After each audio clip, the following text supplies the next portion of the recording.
a bunch of mussels. And these are the mother of mussels. Yeah. I'm hurting.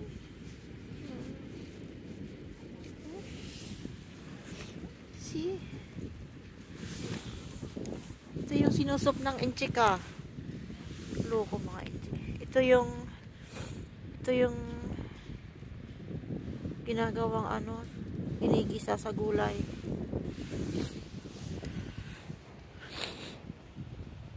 Oh wow.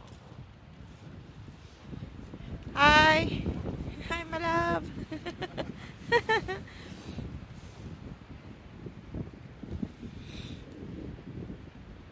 We are on top of the mussels.